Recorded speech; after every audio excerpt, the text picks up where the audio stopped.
Speaker. David Davis.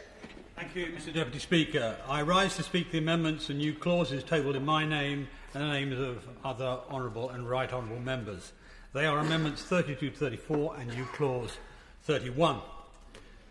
Now, the government's historic IR35 policies, dated from long before the Minister on the bench was in his office, far from rationalising the collection of tax from contractors, have created and now unwittingly extended a wild west of umbrella companies which operate without regulation and where malpractice is rife.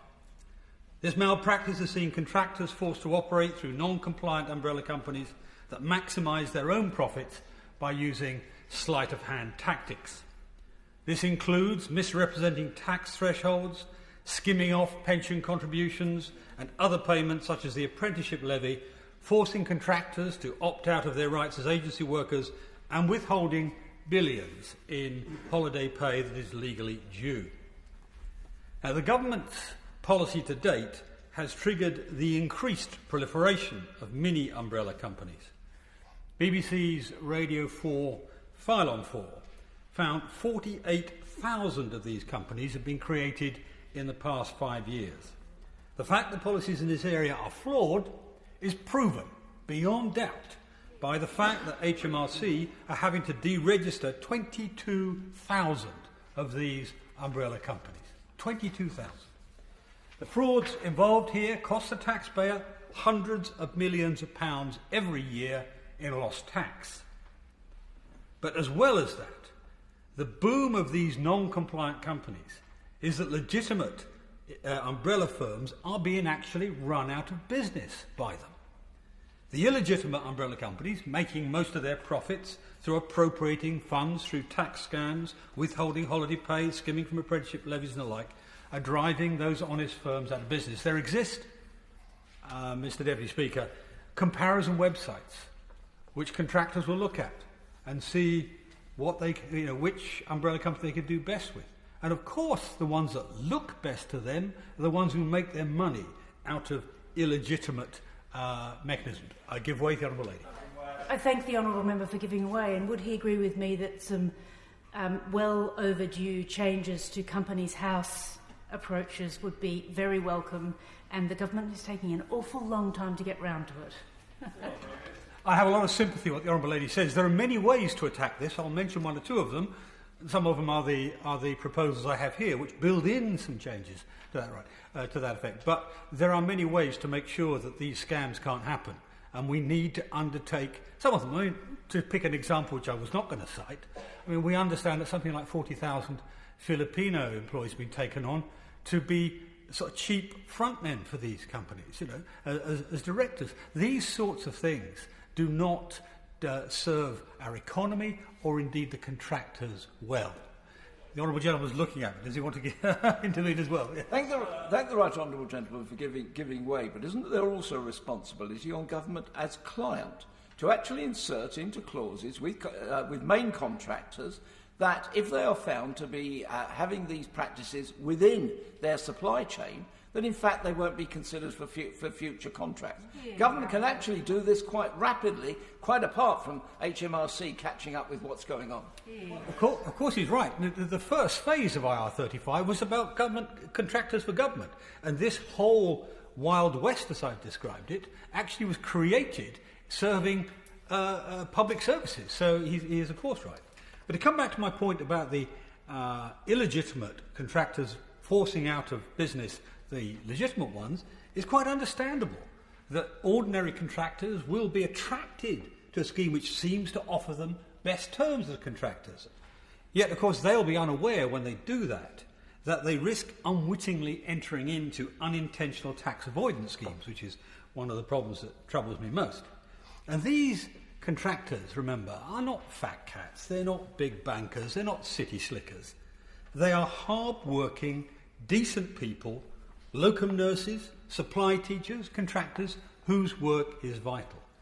Indeed, the FT, taking up on the Honourable Gentleman's point, the FT reported NHS locum workers returning during the height of the pandemic were targeted by firms mis-selling these schemes. Ordinary and comparatively low-paid workers do not have the advantage of expensive tax advisors, and they cannot be expected to navigate this minefield of extremely complex tax law if we allow these predators to play unfettered within it. I give way to Honourable Gentleman.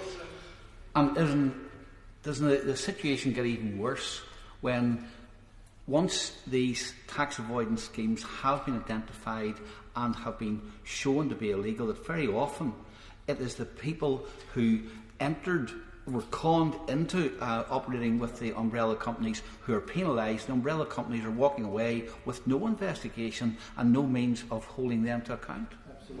That is, of course, entirely right, and indeed one of the flaws that HMRC exhibit here is that they have real-time information very often on the sorts of issues we're talking about, and yet only come into act much later. And that doubles up or quadruples up the problem from an ordinary person who's effectively a victim of these schemes suddenly finding years later they have vast sums to meet, and indeed the shame of being held up as a tax avoider, if not evader. Now, the government should take action to clean up this Wild West, for example, by providing guidance and templates for the preferred model of working. This is not so difficult. Why can we not lay out a template to say to ordinary contractors, this is how you should do it? To say to the legitimate umbrella companies, this is how you should do it, and this is what we expect. Now, lacking that, my amendments on the order paper give government and parliament three clear and simple options. New Clause 31, ideally the government would take note and enact New Clause 31, and this would review, and it doesn't require law to do this would review the whole operation of umbrella companies and off-payroll working. And for me, this is the de minimis position. But my preferred option is that the government should then introduce regulation into this problematic sector to clear up some of the most egregious and mis-selling and malpractice. This should require, and this deals with the Companies Act point to some extent, but this is the simplest way of doing it. This should require umbrella companies to meet 5 strict requirements. They should pay all holiday pay due, maintain all employment rights, ban kickbacks to third parties, end the skimming off of excess profits through sleight of hand tactics, and finally, of course, ensure the worker himself has no material interest in the umbrella company. That deals with the main issues. It doesn't deal with the propriety issues, if you like, of the Companies Act, but it deals with the main, most socially damaging aspects of this Wild West we have now. And if properly enacted, any company operating in contravention of these strict conditions will be liable for the unpaid tax. So it's not left solely to the contractor who has become the victim of these schemes. Finally, and this is not my favoured option, but finally, if this can't be made to work, then frankly, what Amendment 34 says, is we should ban, simply outlaw the umbrella companies. It's an imperfect solution because some umbrella companies do a decent and proper job. But if we can't clean up the Wild West, then we should eradicate the Wild West. It is as simple as that. Now, it's clear, what is clear above all is that whilst that's not a great outcome, that's much better than the existing outcome. We cannot keep this failed status quo. The Treasury and HMRC's confused approach to the whole sector enabled the shameful loan charge scandal that left thousands of people in financial ruin, families torn apart, and 7 people so trapped they tragically ended their own lives. Failure to act today on the mis-selling and illegitimate operation of umbrella schemes risks a scandal, another scandal, on a similar scale. That cannot be allowed to happen. We have a duty to act. Just as our key workers have protected us over the past year, it's time that we started protecting them.